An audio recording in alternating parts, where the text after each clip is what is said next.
Halo semuanya, pernah nggak sih kalian melihat sebuah lukisan, terus warnanya itu nabrak banget? Muka warnanya hijau, langit warnanya merah, bahkan lautan bisa menjadi warna orange. Terus kalian mikir, ini sebenarnya seni atau sekedar coret-coretan?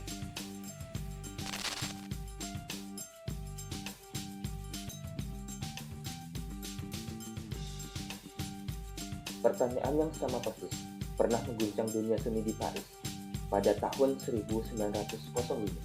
Saat itu, kritikus seni bahkan menyebut karya-karya ini sebagai ulah binatang liar.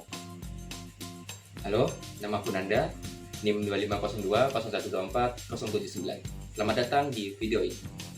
Pada video kali ini, saya akan menjelaskan sejarah seni rupa barat, terkhususnya pada periode Fauvisme. Kita akan membedah dua karya seni Henri Matisse dengan 3 metode, yakni metode formalisme, ikonografi, dan kontekstual. Jadi selamat menyimak.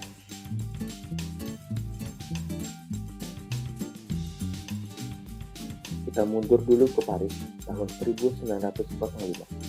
Suasananya lagi fancy banget. Seni yang laku saat itu adalah seni yang realistis, sopan, dan mirip aslinya. Tapi di pameran Salon de Automne, Henri Matisse dan teman-temannya memajang lukisan yang warnanya meledak. Kritikus seni Louis Fauchelevent kaget dan berteriak, "Donatello au milieu des fauves," alias Donatello di tengah binatang buas. Sejak saat itu, mereka disebut Les Fauves. Filosofinya simpel, bebaskan warna. Bagi mereka, warna itu bukan untuk meniru sebuah benda, melainkan warna itu sebagai ekspresi emosi. Jika pelukisnya sedang marah, maka langit bisa dirubah menjadi warna merah darah. Oke, bukti pertama, Portrait of Madame Matisse, atau dikenal sebagai The Green Spray. Kita pakai metode pertama, yakni formalisme. Lihat bentuk fisiknya, abaikan siapa wanita ini. Fokus ke warna. Kenapa ada garis hijau tebal pada hidungnya?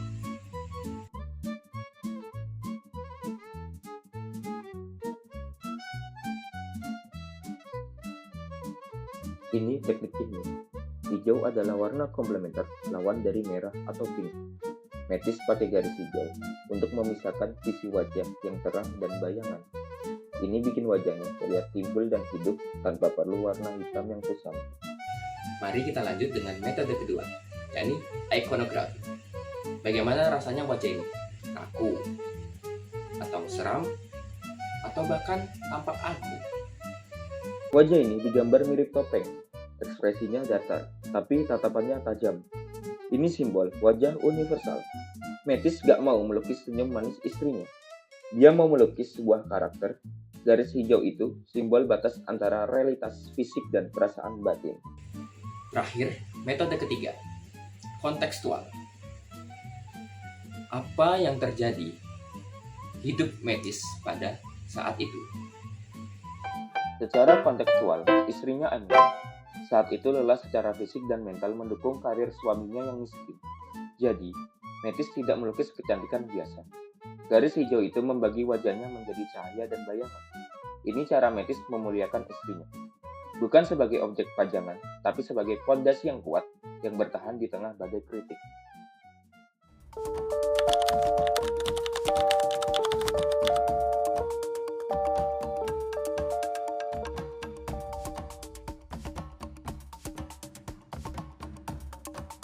Sekarang, kita lompat ke mahakarya raksasa, The Dance. Tapi tunggu, kok ada dua versi di internet? Jawabannya, dua-duanya asli. Versi pertama, 1909. Yang pucat ini ibarat geladi resik. Warnanya lembut, kulitnya pink, rasanya ringan seperti mimpi. Namun, kliennya, kolektor Rusia bernama Sergei Shapkin, butuh sesuatu yang nendang. Jadi, di versi final tahun 1910, Henri Matisse membakar kulit mereka menjadi merah bata. Langitnya digelapkan menjadi biru kosmik. Secara formalisme, kontras ini bikin mata kita bergetar. Lukisan ini jadi agresif dan penuh energi. Sekarang kita masuk ke ikonografi. Apa makna dibalik orang-orang telanjang ini?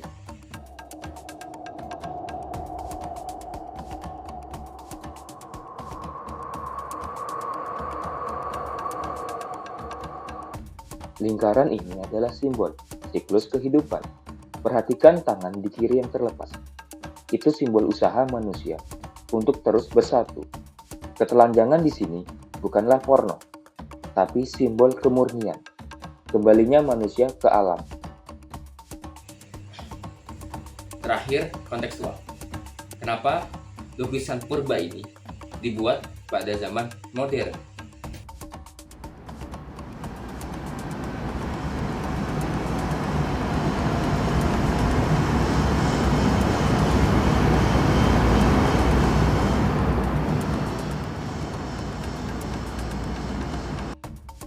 Eropa saat itu sedang bising oleh revolusi industri.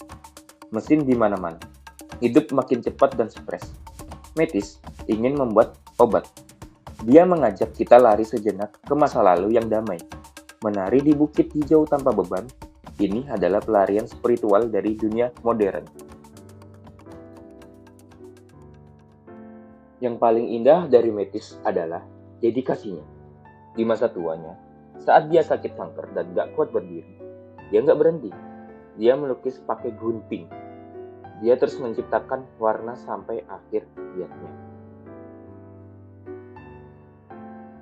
Henri Matisse pernah berkata, dia mau seninya seperti kursi yang nyaman buat orang yang capek bekerja.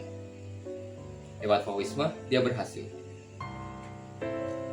Dia ngasih warna-warna tidak terikat aturan, dan ekspresi adalah raja. Menurut kalian, jika kalian disuruh melukis perasaan kalian hari ini, kira-kira warna apa yang akan kalian pilih? Tulis di kolom komentar. Dan bye-bye.